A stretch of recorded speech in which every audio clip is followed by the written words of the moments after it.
Hi, welcome to Module 1 for this past life regression course. We're really excited to work with you on this course, and hopefully you can sense our enthusiasm, our passion for these video modules, as well as for the training manual, which is very in-depth, that we've put together for you. So, if you want to learn to become a past life regression therapist, you must have a basic understanding, first of all, of what hypnosis or hypnotherapy is. So for this very first module, let's look at the history, the foundations of hypnosis, so that that's going to then give you a cemented foundation to move forward into learning all about regression. So first of all, people want to ask, what is hypnosis? So to know what it is, you must know what it's not. So hypnosis is not a form of mind control.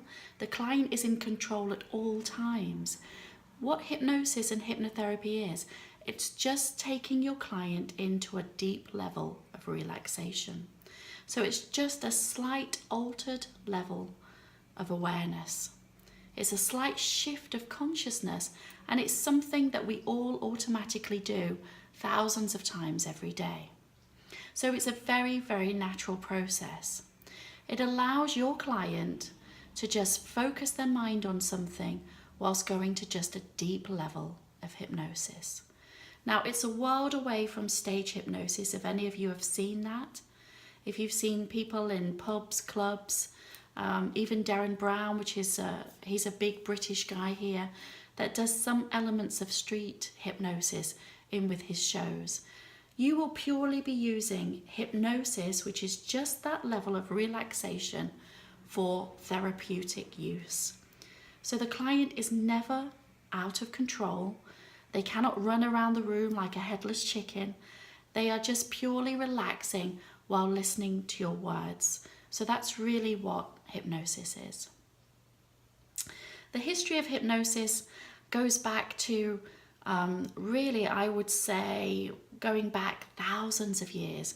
When you look at the ancient Egyptians, when you look at the ancient Greeks, they all had sleep temples, and that's where they would perform what we would call hypnosis. It's become more into Western society now, I would say within the last couple of hundred years. So certainly from the mid-17th century, hypnosis has become more and more into the forefront of Western society.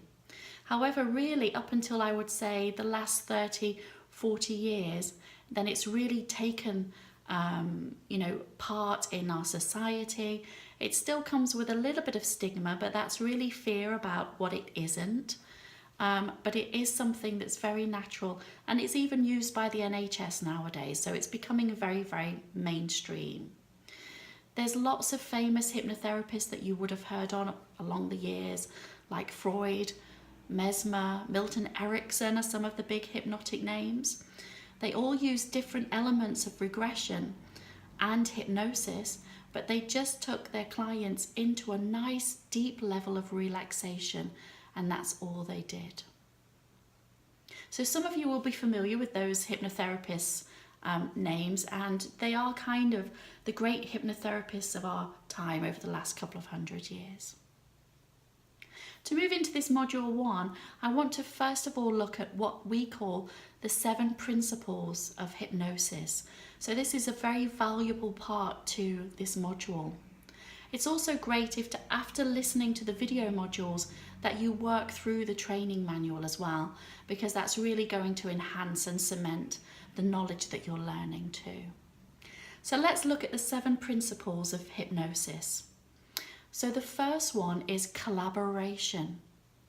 So collaboration means that you need your client's help.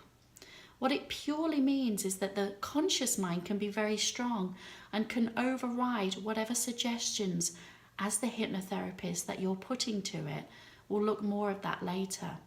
But it means, collaboration means that you need your client's help. So as the regression therapist, you are going to be taking the client to their memories, but the client needs to allow themselves to go to that level of relaxation. They need to allow themselves to be open to the memories that are coming to them. So you do need their help as the hypnotherapist. The next one is forced cognition. Saying it makes the client think it. So when you're using suggestion therapy, which again we'll come on to in a later module, you're making suggestions to the subconscious mind, and this then makes the client have new thought patterns and be able to successfully reach their goals. Number 3 is sensory thought. Thinking about the events triggers the senses. Might sound simple, but using regression skills from this course, you're going to take your client back to memories within their past lives. And when those memories arise, the senses become more astute, more alert, and they make the whole experience more real. Number 4 is physical thought. Thinking changes the body. We're all aware of the mind and body connection, but what comes with that will allow the client to make amazing changes and healing within their body when they really realize the connection between the mind and the body. Number 5 is feedback. As the past life regression therapist, you are going to be taking your client into memories, and you're going to be asking them exactly what it is that's happening. As you ask them exactly what it is that's happening, they are going to be feeding back to you what the process is, what they're uncovering during the memories. So you're getting their feedback at all times. So number 5 is very, very important. You're taking your client back to the memories, and they need to be able to tell you, to express to you exactly what's happening.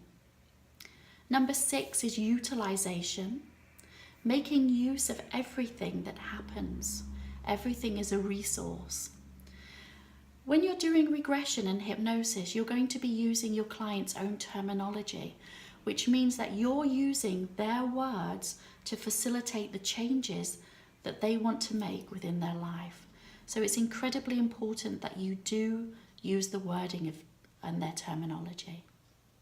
And number 7, possibly the most important, is confidence. The attitude of you as a regression therapist is key.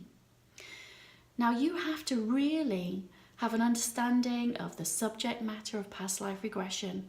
You've got to have a confidence inside of yourself that shows that you've got all the tools to be able to help your clients and to help them heal events from hundreds, if not thousands of years ago.